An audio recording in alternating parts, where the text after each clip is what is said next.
اعوذ باللہ السمیع العلی العظیم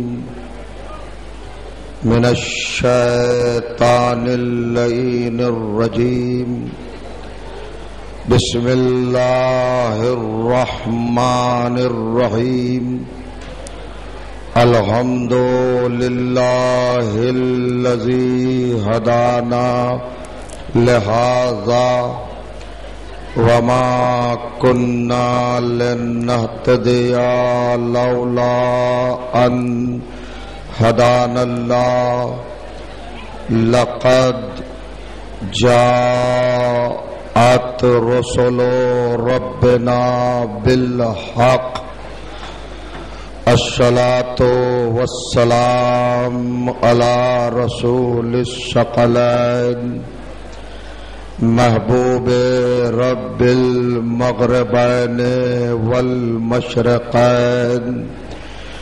جد الحسن والحسین سیدنا و مولانا ابی القاسم محمد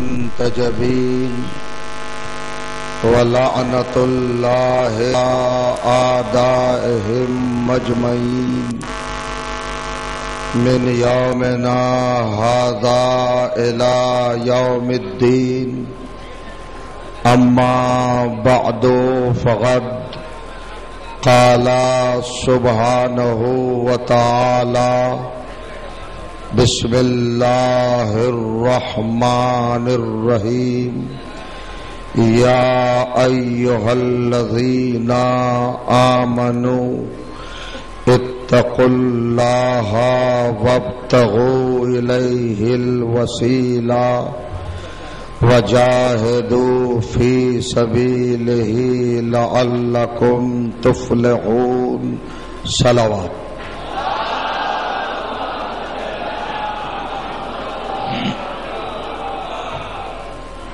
بزرگان عزیز اور برادران ایمان، عاشقان و محبان سرکار ولایت، الحمدللہ آپ 3 روز سے مسلسل اپنے مقصد زندگی کے تقاضوں کو یہاں پر بروئے کار لاتے ہوئے عبادت مسلسل سے سرفراز ہو رہے ہیں. بڑے بڑے خطیب اور منفرد ذاکرین اور منقبت اور مدح اہل بیت کے حوالے سے چنیدہ شعراء سب مولا کی بارگاہ میں نذرانہ پیش فرما رہے ہیں، اور آپ تسلسل کے ساتھ حق سماعت ادا کر رہے ہیں. میں ایک ادنا طالب علم کی حیثیت سے آپ کی پاکیزہ سماعتوں کی بارگاہ میں اپنی عقیدت کے کچھ گلدستے لے کر حاضری کا شرف حاصل کر رہا ہوں. حالانکہ وقت بہت تنگ ہے، جو گزارشات اور جو معروضات فراغت کے ساتھ اور اطمینان کے ساتھ آپ کی خدمت میں پیش کی جا سکتی تھی، وہ اس تنگی دامہ کے تعلق سے ممکن نہ ہو سکے گا. لیکن میں نے عنوان کلام کے طور پر قرآن مجید کی جس گرامی آیت کو تلاوت کرنے کا شرف حاصل کیا، اس کے حوالے سے کچھ پوائنٹ، کچھ نکات اور کچھ پہلو، کچھ اینگل، کچھ رخ اور کچھ کیفیتیں اور کچھ حقائق آپ کے سامنے رکھنا چاہوں گا. وسیلہ اور قرآن مجید کے سبجیکٹ پر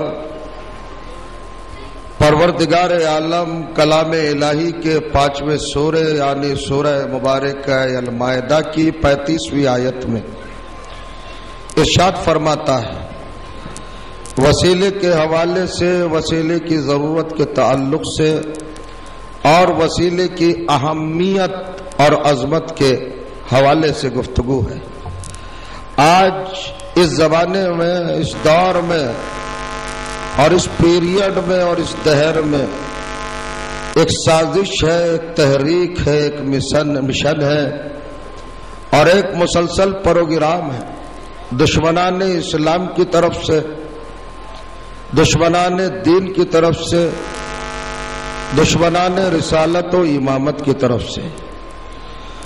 اور یہ پروگرام اور یہ سازش اور یہ مشن خود اپنے آپ کو مسلمان کہنے والے افراد ہی چلا رہے، وہ اعلان کرتے رہتے ہیں، وہ یہ اظہار کرتے رہتے ہیں کہ اللہ ہمارا خالق ہے، اللہ ہمارا معبود ہے، اللہ ہمارا مسجود ہے، وہ ہمارا کریٹر ہے، اس نے ہم کو وجود دیا ہے، اس نے ہم کو ہستی عطا کی ہے، اس نے ہم کو شخصیت دی ہے، اس نے ہم کو زندگی عطا کی ہے، تو اس کی عطا کا کیا کہنا، لہذا وہی ہماری ضرورتوں کو، ہماری حاجتوں کو، ہماری نیڈز کو بہتر جانتا ہے۔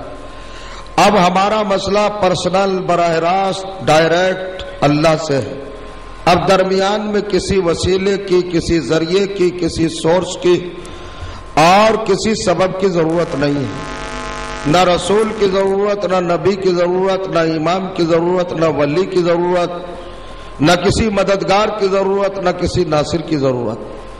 اللہ کے علاوہ کسی اور کو مددگار بنانا شرک ہے، کسی اور سے مدد مانگنا یا کسی اور کو وسیلے کے طور پر اپنا ناصر و حامی قرار دینا یہ جائز نہیں ہے، یہ قرآنی اصول کے خلاف ہے، اسلام کے خلاف ہے، یہ عدالت الہی کے خلاف ہے۔ اس طرح کی باتیں کہی جا رہی ہیں، آج کے نوجوانوں کو کنفیوز کیا جا رہا ہے، مس گائیڈ کیا جا رہا ہے، ان کو ان کے ایمان کی راہ سے، ان کے عقیدے کی راہ سے اور ان کے عمل کی راہ سے ہٹایا جا رہا ہے۔ سلو پائزن بہترین کیپسول کے اندر زہریلا پاؤڈر بھر کر قوم کو کھلایا جا رہا ہے۔ وسیلے کی ضرورت نہیں۔ وسیلہ جانتے ہو نا نوجوانوں؟ وسیلہ کیا ہے؟ ذریعہ، سورس، توسل، یہ وسیلہ ہے۔ وسیلے کے بغیر دنیا میں کوئی کام ہوتا ہی نہیں۔ علماء کرام مخصوص انداز میں جو یہ بیان کر رہے کہ وسیلے کی ضرورت نہیں، اگر وسیلے کی ضرورت نہ ہوتی اور اللہ کے علاوہ کسی اور کو پکارنا جائز نہ ہوتا تو کسی کی زندگی ایک قدم بھی آگے نہ بڑھتی۔ ہر انسان پیدا ہونے کے بعد چند ہی لمحات کے اندر ختم ہو جاتا، اور دلیل یہ ہے کہ جب مولانا کے گھر میں کوئی بچہ پیدا ہوتا ہے اور وہ رونے لگتا ہے تو مولانا خود کہتے ہیں اس کی ماں کو بلاؤ۔ ہم کہتے ہیں ماں کو کیوں بلا رہے ہیں؟ کہ وہ دودھ پلائے گی۔ بھائی ماں کو کیوں بلا رہے ہو؟ اللہ کو بلاؤ۔ اور کریے گا تو یہ وسیلہ ضروری ہے، نیچرل ہے، فطری ہے، یہ تخلیق میں ہے، وجود میں ہے، ہستی میں ہے، ذات میں ہے، پرسنالٹی میں ہے، کریشن میں ہے، شخصیت میں ہے۔ اللہ نے وسیلہ انسان کی تخلیق میں رکھا ہے، خلقت میں رکھا ہے، اور خلقت میں جب رکھا ہے اس کو نیچر بنا کر اور فطرت بنا کر، بہت توجہ کریں، تو فطری چیز وہ ہے جو کسی مذہب میں قید نہ ہو، جو کسی نظریے میں مقید نہ ہو، اس کو فطری کہتے ہیں، اس کو نیچرل کہتے ہیں۔ جیسے نیند ایک ایسی چیز ہے جو سبھی کو آتی ہے۔ ایسا نہیں ہے کہ مومن ہی سوئے گا اور کافر نہیں سوئے گا، نہیں، نیند مومن کو بھی آئے گی، کافر کو بھی آئے گی، چونکہ ضرورت تخلیق ہے۔ توجہ چاہ رہا ہو، یہ فطرت ہے، یہ نیچرل ہے۔ اسی طریقے سے بھوک ہے، پیاس ہے، تو جتنی فطری چیزیں ہیں وہ سب کے اندر موجود ہوتی ہے۔ یہی وسیلہ ہے۔ وسیلہ فطرت کی آواز ہے، وسیلہ نیچر کی صدا ہے، تخلیق کی ندا ہے، ضرورت ہے وسیلے کی۔ آج ہمارے درمیان ایک غلط فہمی اور ہے، ہم یہ سمجھ بیٹھے ہیں مسلمانان عالم 73 فرقوں کے لوگ کہ اللہ کو صرف ہم ہی مانتے ہیں، پروردگار کو صرف ہم ہی مانتے ہیں، کوئی اور مانتا ہی نہیں، اللہ کو بس ہم ہی مانتے ہیں۔ نہیں، اگر قرآن پڑھو تو کائنات کا کوئی کافر ایسا نہیں ہے جو اللہ کو نہ مانتا ہو، ہر کافر نے اللہ کو مانا۔ میں عجیب و غریب گفتگو شروع کر رہا ہوں آپ کے سامنے، ہمارا کنسپٹ، ہمارا تصور، ہماری معلومات، ہماری نالج، ہمارا مطالعہ، ہماری اسٹڈی اور ہمارا ذخیرہ علم یہ ہے کہ ہم سمجھتے ہیں کہ کافر اللہ کو نہیں مانتا۔ نہیں، کافر اللہ کو مانتا ہے، اللہ کو مانتا ہے۔ آپ کہیں گے کیا لکھا ہے؟ آپ نے قرآن پڑھا ہی کہا ہے؟ قرآن دیکھے سورہ زمر 29واں سورہ 39واں 39 آیت نمبر 2 ارشاد ہوا، جب اللہ تعالیٰ نے کافروں سے پوچھا، مشرکوں سے پوچھا یہ بت کیا ہے، یہ صنم کیا ہے، یہ مورتیاں کیا ہے، یہ مجسمے کیا ہے، یہ پتھر کے تراشے کیا ہے، انہیں تم نے خدا بنایا ہے، پروردگار بنایا ہے، معبود بنایا ہے، مسجود بنایا ہے؟ تو پڑھیے قرآن۔ ابو لہب کی پارٹی، ابو جہل کا گروہ، اتبا کا لشکر، اتبا کے لوگ، کافر، مشرک، منافق، بے دین، مسخرے، چھچورے، کمینے، بےہودے، آتش پرست، توجہ چارہ، آتنکواد، دہشت گرد، نجیس، متعفن، ہر طرح کے لوگ، باغی، سرتاب، سرکش، ہر ایک نے کہا، غور کریے گا، سب سے اللہ پوچھ رہا ان بتوں کو کیا مانتے ہو؟ تو سارے کافروں نے اور مشرکوں نے ایک زبان ہو کے کہا، پروردگار سن، ہم ان 360 بتوں کو اپنا رب نہیں مانتے۔ تو پھر کیا مانتے ہو؟ ما نعبدہم الا لیقربونا الی اللہ زلفی، پروردگار ہم ان بتوں کو اللہ نہیں مانتے بلکہ تیری بارگاہ میں آنے کا وسیلہ مانتے ہیں۔ تو کریے گا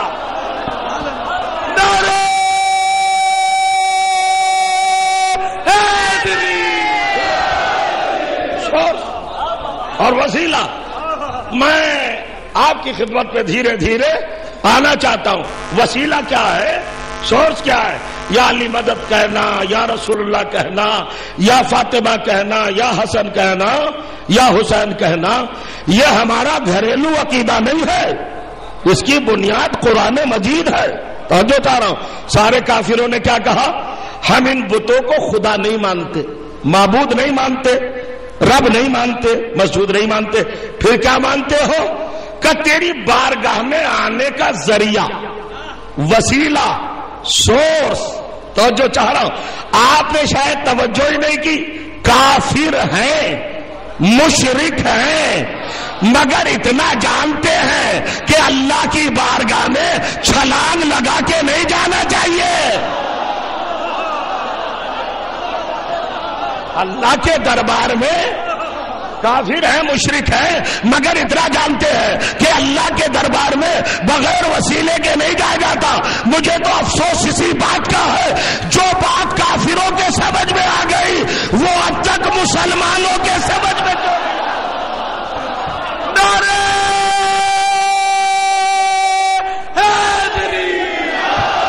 غور کریے گا۔ اب ایک بات، اب چلیے صاحب، اب وسیلہ ہمارے یہاں بھی بہت کچھ ہے۔